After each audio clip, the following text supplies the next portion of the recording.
ဝင်စားရည်ဆိုလို့ရှိရင်ကျမတို့ဒီ main ballroom မှာအခုချိန်ကနေစတင်ပြီးတော့လာရောက်နားထောင်နိုင်ပြီဆိုတဲ့အကြောင်းကိုကြေညာအပ်ပါတယ်အဲ့တော့ဒီ season အတွက် ticket စာဖြစ်ဖိတ်ခေါ်ပြရစီ success story sharing session ဖြစ်ပါတယ်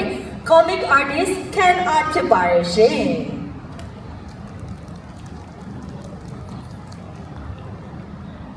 ်ချိန်ပေးပြီးလာပြီးတဲ့အတွက်ကျေးဇူးများကြီးတင်ပါတယ်လိုအားလုံးပဲမင်္ဂလာပါကျွန်တော်ကတော့အခန်းစားဖြစ်ပါတယ်အခုလက်ရှိမှာတော့ကျွန်တော်က freelance comic artist အနေနဲ့ Japan comic တခုနဲ့ချိတ်ဆက်ပြီးတော့ comic တွေဆွဲနေတယ်။ဟိုဒီနေ့မှာတော့ကျွန်တော်ကဒီ success story ဆိုတာလေကျွန်တော်လက်ရှိကာလပေါ့နော်ဒီ comic ဆွဲခဲ့တဲ့ကာလတစ်လျှောက်မှာကြုံတွေ့ခဲ့ရတဲ့ experience လေးတွေကိုဝင်ပြပေးချင်ပါတယ်။အဲ့တော့ပထမဆုံးပေါ့နော်ကျွန်တော်ဒီလမ်းကြောင်းကိုဘယ်လိုစပြီးတော့ရောက်လာလဲဆိုတော့ပကြီးပေါ့နော်ပကြီးဆွဲတာဝါသနာအနေနဲ့ပဲစခဲ့တယ်နော်ဟိုအရင်ကကျွန်တော်တို့စာအုပ်တွေဂျာနယ်တွေကာတွန်းတွေကနေပြီးတော့ပုံလေးတွေကိုပုံရေးဆွဲပြီးတော့ကျွန်တော်ဒီပကြီးလမ်းကြောင်းကိုစပြီးဆွဲတယ်နော်အိမ်မှာအမေကလည်းပုံဆွဲတာလေးနည်းနည်းဆွဲတတ်တဲ့အတွက်ကျွန်တော်ကိုနည်းနည်းသင်ပြပေးရရှိတယ်ပေါ့နော်နောက်ပိုင်းမှာတော့ကျွန်တော်ကကျောင်းကြီးရဲ့နောက်မှာတော့ဟိုပကြီးအခြေခံသင်တန်းပေါ့နော်အခြေခံသင်တန်းကိုဆရာဦးသိန်းဝင်းစီမှာတက်ဖြစ်တယ်အဲ့နောက်ပိုင်းမှာတော့ဒီ painting နဲ့ color ပိုင်းဆိုင်တာတော့ New Zero မှာဆက်ပြီးတက်ဖြစ်တယ်ပေါ့နော်။နေရာလေးတွေကတော့ကျွန်တော်ဒီဟိုပါပေါ့နော်ဒီကာလာတစ်လျှောက်မှာနည်းနည်းဟိုမှတ်တိုင်သဘောမျိုးပေါ့နော်ဟိုစာအုပ်လေးတွေထုတ်ပြခဲ့တဲ့ဟိုပုံနဲ့လေးတွေပေါ့နော်ကျွန်တော်ပထမဆုံး stigma m လို့ခေါ်တဲ့ကျွန်တော်ရဲ့ပထမဆုံးရုပ်ပြဇာတ်လမ်းတွေစာအုပ်ပေါ့နော်အဲ့ဒါတော့2020မှာစပြီးတော့ဟိုထုတ်ပြတယ်ဒီလိုနဲ့ကျွန်တော်အခု2025မှာတော့ဟို၄ဦးမြောက်ပြီးတော့ထုတ်ထားပြီးပါတယ်ပေါ့နော်အဲ့တော့ဒီကာလအတွင်းမှာစတာအုပ်ထုတ်ရင်းနဲ့ကျွန်တော်တွေ့ကြုံခဲ့ရတဲ့ဟို experience လေးတွေကိုအဓိကဒီနေ့က share ပြနေတာပါအဲ့တော့ကျွန်တော် comment ဆွဲဖို့ပေါ့နော်ဟိုဘယ်လို inspiration စရလဲပေါ့နော်အရင်ကတည်းကကျွန်တော်ငယ်ကတည်းကတော့ local မှာတွတ်ပြီးတော့ဘိုတို့ဒီတမိန်ဘောတို့အစားရှိတဲ့ဒီ local ကရုပ်ပြတွေကိုဖတ်ဖြစ်တယ်ပေါ့နော်။နောက်ပြီးတော့ဟိုအပတ်စဉ်ထွက်တဲ့ကလေးရှာနေလို့အဲ့ရနေပြီးရနေတစ်စင်းရုပ်ပြရင်လည်းစပြီးရှင်းပြီးခဲ့တယ်ပေါ့နော်။ဒါပေမဲ့အဲ့အချိန်မှာတော့ကျွန်တော်ကရုပ်ပြကိုဟိုစာဖတ်သူတယောက်အနေနဲ့လည်းစိတ်ဝင်စားတာပေါ့နော်။ဟိုလိုမျိုးဟိုပုံရာရုပ်ပြဖန်တီးဖို့အဆင့်အထိတော့အဲ့လိုကြီးဟိုမီဒီယာထားအောင်ပေါ့နော်။ဒါပေမဲ့ကျွန်တော်ဘယ်အချိန်မှာစပြီးတော့အဲ့လိုမျိုးဖန်တီးဖို့ inspiration ရလဲဆိုကျွန်တော်တို့ကျောင်းသားဘဝပေါ့နော်ကျောင်းသားဘဝမှာဒီဂျပန်က anime ပေါ့နော်နာရူတိုလို့ခေါ်တဲ့ anime ကအရင် popular ဖြစ်တယ်ပေါ့နော်အဲ့ဒါကိုကျွန်တော်စပြီးတော့ကြီးဖြစ်တယ်ကြီးဖြစ်ပြီးတော့သဘောကျတယ်သဘောကျတာနဲ့ဒီဟာကျွန်တော်သူ့ရဲ့ဒီ size ဆရာပေါ့နော်သူ့ရဲ့ manga ပေါ့ရုပ်ပြကို live ဖတ်ဖြစ်ပြီးတော့အဲ့ရသူ့ရဲ့ art style အနေနဲ့ပဲဟိုလေ့ကျင့်ဖြစ်တယ်ပေါ့နော်အဲ့မှာစပြီးတော့ကျွန်တော်လည်းဒီချိန်မှာသူ့လိုပဲဒီကိုယ်တိုင်စာအုပ်ထုတ်ပြီးတော့ဒီ anime ပေါ့နော်အဲ့လိုကာတွန်းလေးဖြစ်လာတဲ့အချိန်လောက်ချင်တဲ့စံနာလေးအဲ့ဒီချိန်မှာစပြီးဖြစ်ပြီးတော့နော်အဲ့တော့နောက်ထပ် inspiration ရတဲ့ဒီတခုကတော့ဒီ Bakuman လို့ခေါ်တဲ့ဒီ anime ရုပ်ရှင်တခုပေါ့နော်အဲ့မှာဆိုရင်လည်းသူကအဓိကဇာတ်လမ်းလေးကတော့ဒီလူငယ်2ယောက်ပေါ့နော်လူငယ်2ယောက်ကဒီသူတို့ဒီ mangaka လို့ခေါ်တဲ့ဂျပန်က comic artist တွေအောင်စူးစမ်းတဲ့ဇာတ်လမ်းလေးပေါ့နော်အဲ့ဇာတ်လမ်းလေးမှာဆိုရင်ကျွန်တော်ကဒီသူတို့ရဲ့ culture တွေဒ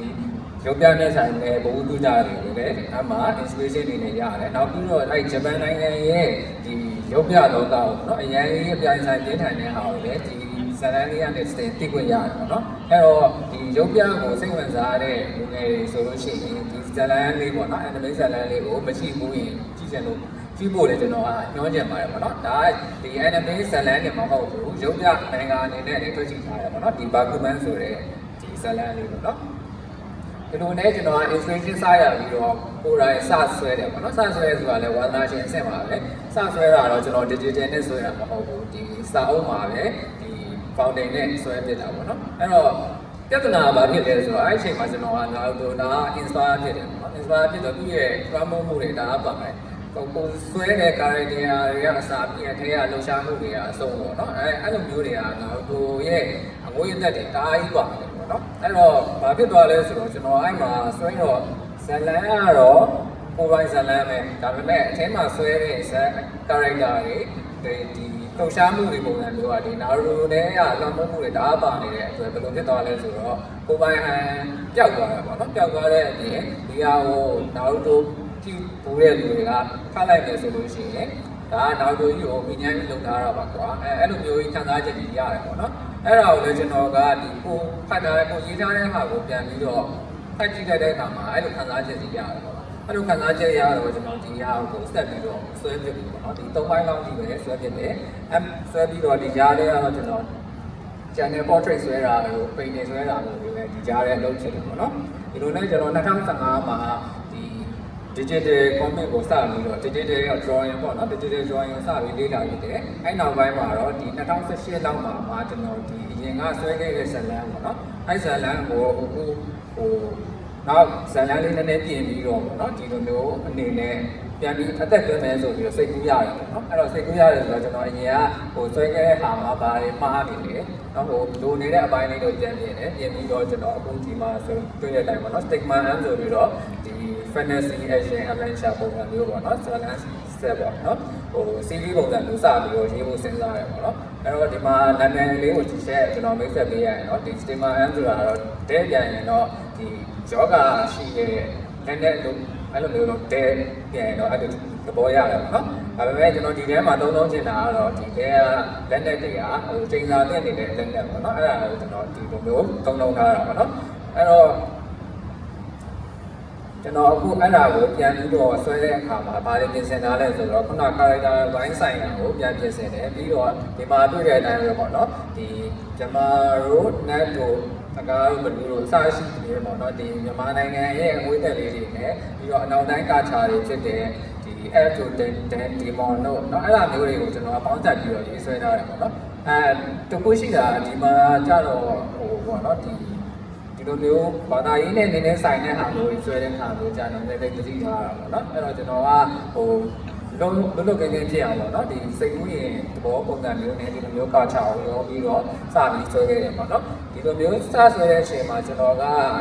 စောင်းထုတ်ဖို့အထိပြောနေထားတာမရှိဘူးပေါ့နော်ဒီတိုင်းပဲကိုကဝါကနာအရာကိုဆွဲခဲ့တာပေါ့အဲ့မှာဆွဲရင်းနဲ့ကျွန်တော်ကဒီဇလန်းကိုပေါ့နော်ဒီ social media မှာတင်ပြတယ်တင်ပြတော့အမှဖတ်တဲ့လူတွေကလည်းသဘောကျတယ်ပေါ့နော်သဘောကျတော့ဒီဟာကိုဒီတိုင်းနဲ့ဆွဲရကြတော့မပြောစရာကြီးပေါ့နော်ကိုကဒီချိန်လေးပြီးတော့အားထုတ်ရတာနဲ့တန်အောင်တော့เนาะတခုခုပေါ့စောင်းလေးပါလေးထုတ်ပါလားအဲ့လိုမျိုးလေးတိုက်တော့တာနဲ့ကျွန်တော်လည်းစောင်းလေးလုပ်မယ်ဆိုပြီ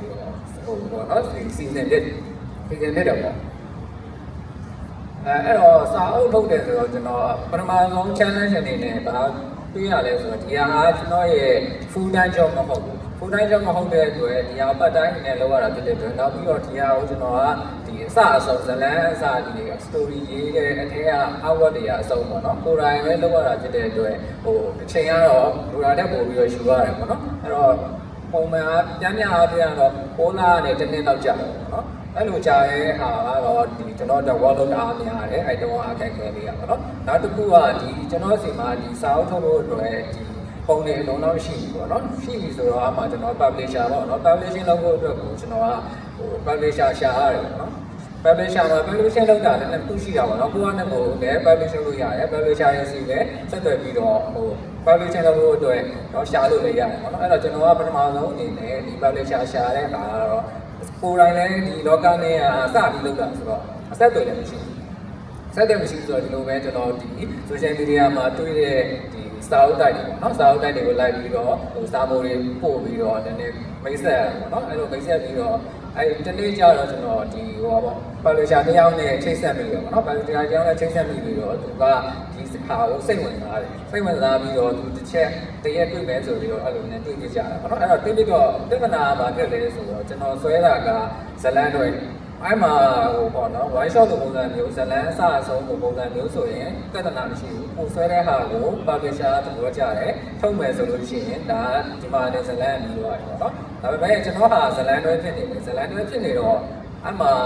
ပထမဆုံးအနေနဲ့ publisher ကဘာမေးလဲဆိုတော့ဇလန်းတွေဆိုတော့ဘယ်နှပိုင်းရှိတာလဲအဲ့ဒါအရင်စမယ်ပေါ့နော်စာအုပ်ဆိုလို့ရှိရင်ဘယ်နဲ့တွဲလောက်ဒီမှန်တာလဲသူတို့ဘက်ကလည်းအဲ့ဒါတော့မေးပါမယ်ဘာလို့လဲဆိုတော့သူတို့ကလည်းဒီဇလန်းပေါ့နော်ဘယ်လောက်အရှိပေါ်မူတည်ပြီးတော့သူတို့ကတေချာ planning စီစဉ်ရတာမျိုးရှိတယ်ပေါ့နော်အဲ့မှာတော့ကျွန်တော်ကအဲ့တုန်းကတေချာကြီးအဲ့လိုမျိုးစီစဉ်ပြီးတော့စဉ်းစားထားတာမျိုးမရှိခဲ့တဲ့အတွက်ကတော့ကျွန်တော်ကတော့ခံမှန်းကြည့်တော့လည်းပြောလိုက်တာပေါ့နော်အဲ့တော့ဒီလိုမျိုးပေါ့အခုလက်ရှိမှာဒီ score ကစာအုပ်ထုတ်ဖို့ CV ပေါ့နော်အဲ့လိုမျိုးထုတ်ဖို့အတွက်စဉ်းစားထားတယ်ဆိုလို့ရှိရင်ကိုကဘယ်တိုင်းလာပြီးသွားချင်တာလဲပေါ့နော်အဲ့ဒါကိုပါတစ်ချက်စဉ်းစားထားဖို့လိုတယ်အတိအကျရင်ပေါ့နော်ခံမှန်းကြည့်ပေါ့နော် ဂျားထဲမှာကိုယ့်ရဲ့စာအုပ်ရဲ့အောင်မြင်မှုပေါ်မှာနေပြီးတော့နည်းနည်းလူတို့ကို short လေးရရှိနိုင်တယ်ပေါ့နော်အဲ့ဒါပထမတစ်ချက်ပေါ့နော်အဲ့တော့နောက်တစ်ချက်ကဒီလိုမျိုးဇလန်တွဲဖြစ်တဲ့အတွက်ဇလန်တွဲတစ်ခုတည်းလို့ဖြစ်လာတယ်ဆိုလို့ရှိရင်အချိန်မှန်ထွက်ဖို့ကလည်းအရေးကြီးတယ်ပေါ့နော်အဲ့တော့အဲ့လိုထွက်ဖို့ကကျွန်တော်တို့ကဒီတုံးတုံးကိုပေါ့နော်ဆွဲရတာကတယောက်တည်းဆွဲတာပဲဖြစ်ဖြစ်အုပ်စုနဲ့ပဲဆွဲတာပဲဖြစ်ဖြစ်ဟိုကာလအချင်းကတော့တမ်းမြအချင်း6လဝန်းကျင်လောက်ကကြာတတ်တယ်ပေါ့နော်အဲ့တော့အဲ့လိုကြာတဲ့အချိန်နဲ့နောက်ထွက်မဲ့ဟာနဲ့ဂျားထဲမှာအားကြီးချသွားလို့ရှိရင်ကိုနဲ့ပြည်သက်နဲ့ဂျားထဲမှာဆက်သွယ်ပြတ်သွားတယ်ပေါ့နော်ကျွန်တော်လည်းအခုလက်ရှိကဒီလိုမျိုးပြဿနာလေးတွေကြုံတွေ့နေရတာပေါ့နော်အဲ့တော့အဲ့လိုမျိုးမဖြစ်အောင်ပေါ်လူရှာတွေဘက်ကပါတောင်းဆိုနေဆိုတော့ဒီလိုမျိုးဟိုက series အနေနဲ့ထုတ်တော့မယ်ဆိုလို့ရှိရင်အနည်းဆုံးသူတို့စီမှာဒီပိုးလက်ထဲမှာပေါ့နော်စာအုပ်အပီးစီက2ဥစာဒါမှမဟုတ်3စာလောက်ရှိအဆင်ပြေတယ်ပေါ့နော်အဲ့ဒါမှကိုကဟိုနောက်ဆက်ဟိုဇလန်တွဲတွေကိုယ်တိုင်ရေးနေတဲ့အချိန်မှာလေပတ်နိုင်တယ်ပေါ့နော်မဟုတ်ရင်ခုနကတော့လို့ဂျားထဲမှာတုံးတဲ့လို့ဂျားထဲမှာတားရဟဝိုင်းပြိဿနဲ့ဆက်သွယ်ပြတ်ပြီးတော့ဒီဘက်ကိုအာရုံစိုက်ပြီးရော့နော်အဲ့ဒါကတော့ဒီ publisher နဲ့တွေ့တော့ကျွန်တော်ကြုံတွေ့ခဲ့ရတဲ့အတွေ့အကြုံတွေပေါ့နော်အဲ့လိုဖြစ်တဲ့အတွက်ကျွန်တော်စီမှာသွားတွေ့တော့အတောက်စာလေးရှိတယ်အဲ့တော့ publisher နဲ့တော့အဲ့မှာတော့မထုတ်ပြလိုက်ဘူးမထုတ်ပြလိုက်ပဲနဲ့ကျွန်တော်ကိုကနဲ့ကိုပဲဒီ publishing house တခုရှာတယ်ပေါ့နော်ရှာပြီးတော့ကိုကနဲ့ကိုပဲတနိုင်တစ်ပိုင်းလေးထုတ်ပြတယ်ပေါ့နော်အဲ့တော့အဲ့လိုလုပ်တော့ဘာမှမလာရှိလဲဆိုတော့တချို့ publishing house တွေကဒီ publish ပဲလုပ်ပေးတယ် distribution ပိုင်းမလုပ်ပေးတာမျိုးတွေရှိတယ်အဲ့တစ်ခုကကျတော့ marketing တွေမလုပ်ပေးတာမျိုးရှိတယ်အဲ့တော့ marketing ကအရေးကြီးတာဆိုတော့ကြီးပါတယ်ဘာလို့လဲဆိုတော့ကျွန်တော်တို့ဒီ marketing မရှိဘူးဆိုလို့ရှိရင်ဒီကိုယ့်ရဲ့ဇာတ်လမ်းပေါ့နော်ကိုယ့်ရဲ့စာအုပ်ပဲဒီဇာတ်လမ်းပဲဖြစ်ဖြစ်ဒီအရင်ကပြီးခဲ့တဲ့လူတွေတော့ပဲရောက်မှာပေါ့နော်မဟုတ်ဘူးလို့ရှိရင်ဒီလိုမျိုး marketing တွေချမလုပ်လို့ရှိရင်ပြည်သက်တဲ့စီမရောက်ဘဲနဲ့ခုနပြောလို့ပုံတူးတဲ့လူတွေတော့ပဲဒီမှာပဲပြီးသွားမယ်ပေါ့နော်အဲ့တော့ကိုကအဲ့လိုမျိုးစာအုပ်တွေကိုထုတ်မယ်ကိုယ်တိုင်ထုတ်မယ်လို့စိတ်ကူးစေဆိုလို့ရှိရင်ဒီ marketing ပိုင်းကိုလည်းကိုကနည်းနည်းလေးပေါ့နော်ကိုကတေချာမသိဘူးဆိုရင်တော့တေချာသိတဲ့လူတွေနဲ့တိုင်ပင်ပြီးတော့လုပ်သင့်တယ်နော်အဲ့တော့နောက်တစ်ခုပေါ့နော်နောက်တစ်ခုကတော့ cover design ပေါ့နော်ဒီကျွန်တော်တို့ပြောကြရတယ်ပေါ့စာအုပ်တုံးကို cover ကြည့်ပြီးမဆုံးဖြတ်တယ်ပေါ့နော်အဲ့လိုမျိုးပြောတယ်အဲ့ဒါမှန်ပါတယ်ဒါပေမဲ့ကျွန်တော်တို့ဒီရုပ်ပြမှာက cover ကလည်းအရေးကြီးတယ်ပေါ့နော်ဟိုဆိုကြပါတော့ကျွန်တော်တို့အခုဒီရှေ့မှာပြထားတာလည်းဖြစ်ဖြစ်တော့စာအုပ်ဆိုင်မှာပဲဖြစ်ဖြစ်ပေါ့နော်ဒီကိုယ့်ရဲ့ဟိုစာရေးဆရာကိုလည်းမသိဘူးဟိုဒီဇာတ်လမ်းကိုလည်းမသိဘူးအဲ့လိုမသိတဲ့လူတယောက်ကလာကြည့်မယ်ဆိုလို့ရှိရင်အရင်ဆုံးစမြင်တာက cover ပဲပေါ့နော်ဒီ cover photo ပဲအရင်ဆုံးစမြင်တာပေါ့နော်အဲ့တော့ဟိုဂျိုင်းလူပြထားတဲ့အထဲမှာကိုယ့်ရဲ့ cover design ကဟိုစိတ်ဝင်စားစရာမကောင်းဆိုရင်သူတို့ကဒီဟာကိုကြော်သွားမှာပဲเนาะဟိုကြော်သွားပြီးတော့ဒီထက်စိတ်ဝင်စားစရာကောင်းတဲ့စီကိုအရင်ဆုံးသွားမှာပေါ့เนาะအဲ့တော့ဒီဟာက first impression ကလည်းအရေးကြီးရဆိုတဲ့အကြောင်းကျွန်တော်ဒီမှာပြောချင်တာပါเนาะအဲ့တော့ဟို cover design ကိုလည်းတခြားလေးလုပ်ဖို့ပေါ့เนาะဒီမှာကျွန်တော်ပထမဆုံး sign လုပ်တာကအဲ့တုန်းကကြတော့ကျွန်တော်ကဒီစာအုပ် fiction တော့ပဲများတယ်ဒီဘိုင်းတွေကို data ထည့်ပြီးစဉ်းစားတာပေါ့เนาะဒီလိုမျိုးဒီမှာတွေ့ရတဲ့ cover အနေထားဆိုလို့ရှိရင်ကျွန်တော်ကဒီပုံမှန်ရုပ်ပြပေါ့နော်ပုံမှန်ရုပ်ပြရဲ့ chapter cover ပုံစံမျိုးသဘောလောက်ရှိရပါတော့အဲ့လိုမျိုးပုံစံမျိုးဖြစ်တယ်ဒီဇလန်ကိုဒီပုံလေးကြည့်ရတယ်တေချာမျိုးမမြင်ရဘူးပေါ့နော်အဲ့ဒါလေးပြတ်တယ်လည်းခုနောက်တစ်ခုကဒီမှာတွေ့ရတဲ့အတိုင်းပဲပေါ့နော်ကျွန်တော်ဆိုရင်ခေါင်းစဉ်က stigma ants ပေါ့နော်အင်္ဂလိပ်လိုရေးထားတယ်ဒါပေမဲ့ဒီမှာရေးထားတဲ့ဟာမှာဒီအရာရောဒီ design ရောပေါ့နော်အရင်ရှုပ်ရှက်ခတ်ပြီးတော့ထားလိုက်လို့ဆိုလို့ရှိရင်ဘာမှမသိတေချာမမြင်ဘူးဖြစ်နေတာပေါ့နော်အဲ့တော့ကိုကအဲ့လိုမျိုးဒီစာအုပ်တွေဘာလို့လုပ်မယ်ဆိုလို့ရှိရင် title ပဲဖြစ်ဖြစ် logo ပဲဖြစ်ဖြစ်ဟိုကြည့်လိုက်တာနဲ့เนาะဒီကိုရဲ့ဟိုပါပေါ့နော် trademark လေးကိုတေချာမြင်ရအောင်အဲ့လိုမျိုးလေး create လုပ်ခဲ့တယ်เนาะအဲ့ဒါကတော့ကျွန်တော်ဒီမှာဟိုကြုံခဲ့ရတဲ့အမားလေးတွေပေါ့နော်အဲ့ဒါလည်းကျွန်တော်ဒီမှာနောက်ပိုင်းစာအုပ်တွေပေါ့နော်ပထမစာအုပ်ကတော့အဲ့လိုမျိုး logo ဘိုင်းနေရာအဆင်ပြေတဲ့အတွက်နောက်ပိုင်းစာအုပ်တွေမှာ logo နည်းနည်းရိုးရိုးရှင်းရှင်းလေးနဲ့ဒီဖတ်ရတာအဆင်ပြေအောင်ဟိုမှတ်မိလွယ်အောင်ပေါ့နော်အဲ့လိုမျိုးလေးပြောင်းတယ်ပြီးတော့ဒီမှာဆိုလို့ရှိရင်လည်းဒီ cover ပုံစံမျိုးပေါ့နော်ရှေ့ကဒီ cover design မှာဆိုလို့ရှိရင်လည်းပုံမှန်ဒီလိုမျိုးပေါ့နော်ကျွန်တော်တို့ရုပ်ပြ series တစ်ခုဒီလိုမျိုး standard ပုံစံမျိုးဖြစ်အောင်ပေါ့နော်တက်နိုင်သမျှတော့ကြိုးစားပြီးတော့ပြန်တင်ချရတယ်ပေါ့နော်ဒီမှာတွေ့ရတဲ့ဟာဆိုလို့ရှိရင်ဒီမှာပထမဆုံးပုံကကျွန်တော်နောက်မှပြန်တင်ဆွဲလိုက်တာပေါ့နော်ဟိုဆက်ဆက်ချင်းဟာကတော့ပြီးခဲ့တဲ့ဟိုပုံလိုပဲပေါ့နော်ဒီကတော့ပထမဆုံး first edition ရဲ့ပထမဆုံးစာအုပ်ပေါ့နော်အဲ့လိုမျိုးဟိုဟာလေးတွေကိုကျွန်တော်ဒီနောက်ထွက်တဲ့ဟာမှာလည်းစူးစမ်းပြီးတော့ပြန်ပြင်ထားရပါတော့ဒါကတော့ cover နဲ့ပတ်သက်ပြီးတော့ကျွန်တော် share remind လေးလုပ်ချင်တာပေါ့နော် နောက်တစ်ခုကဟိုအထဲကဟိုပါ content ပေါ့နော်ဒီ content နဲ့ပတ်သက်ပြီးတော့ပြောချင်တာတော့ကျွန်တော်ဒီဟာကိုစပြီးဆွဲတော့ကလည်းဟို professional level မဟုတ်ခဲ့ပါဘူးကျွန်တော်ဒီလိုပဲဟို online ဆင်းရတယ်လည်းစူးစမ်းပြီးတော့ဆွဲခဲ့တာဆိုတော့ပထမဆုံးစာအုပ်မှာကြည့်လိုက်မယ်ဆိုလို့ရှိရင်လက်ရာတွေကမသိမတတ်တာတွေเนาะကျွန်တော်တို့စူးစမ်းလွှဲနေရတယ်အများကြီးရှိတယ်ဒါပေမဲ့ကျွန်တော်အဲ့ဒါကိုပြန်တော့မပြင်တော့ပါဘူးမပြင်တဲ့နဲ့ကျွန်တော်အဲ့မှာဘယ်လိုမျိုးဟိုပါပေါ့နော်ဟိုခံယူချက်ထားလဲဆိုတော့ဟိုနောက်လုပ်တဲ့အလုပ်ကဒီရှေ့ရဟာထက်ဆိုင်ပို့ပြီးတော့ quality ကောင်းအောင်ပေါ့နော်အဲ့လိုမျိုးနဲ့ကျွန်တော်ကတော့ဒီနောက်ထွက်တဲ့စာအုပ်တွေပေါ့နော်အဲ့လိုမျိုးမှာကိုယ့်ရဲ့ quality ဘိုင်းဆိုင်ရာကို quality control အနေနဲ့စူးစမ်းပြီးတော့စူးစမ်းပြီးဆွဲရပေါ့နော်အဲ့တော့ကျွန်တော်ဒီ industry မှာဟိုဒီဂျပန်နေဘက်နဲ့ကျွန်တော်လုံရင်းနဲ့သိလာတော့သူတို့ဘက်မှာဆိုလို့ရှိရင်ဒီအထက်ကပေါ့နော်ကာရီတာဆွဲတဲ့ဟာတွေဒီ line လေးဆွဲတဲ့အသေးပွဲလေးအစားသူတို့ကတတိထားတယ်ပေါ့နော်အဲ့ဒီက error ပါရင်သူတို့ကအသေးလေးအစားပြန်ပြန်တာမျိုးတွေပါလို့လုံလိုက်တာပေါ့နော်အဲ့ဒါကတော့ဟိုဘာကြောင့်လဲဆိုတော့သူတို့ဘက်ကအနေနဲ့ရှိမှဆိုလေဒီဂျပန်ဘက်ကဆိုရင်နိုင်ငံကသူတို့က international မှာဆိုလို့ရှိရင်နာမည်ကြီးတယ်နာမည်တစ်ခုရှိတယ်ပေါ့နော်အဲ့တော့သူတို့ဘက်ကတော့ standard တစ်ခုအနေနဲ့ quality control ကိုသူတို့ကမလျှော့ချင်တဲ့အတွက်အဲ့လိုအသေးပွဲလေးအစားဟိုအလေးထားတယ်ပေါ့နော်အဲ့တော့အဲ့ဒါကိုပဲကျွန်တော်တို့ကဒီကျွန်တော်တို့ရဲ့ဒီမြန်မာနိုင်ငံရဲ့ရုပ်ပြလောကပေါ့နော်ရုပ်ပြလောကကိုတိုးတက်ဖို့ဆိုလို့ရှိရင်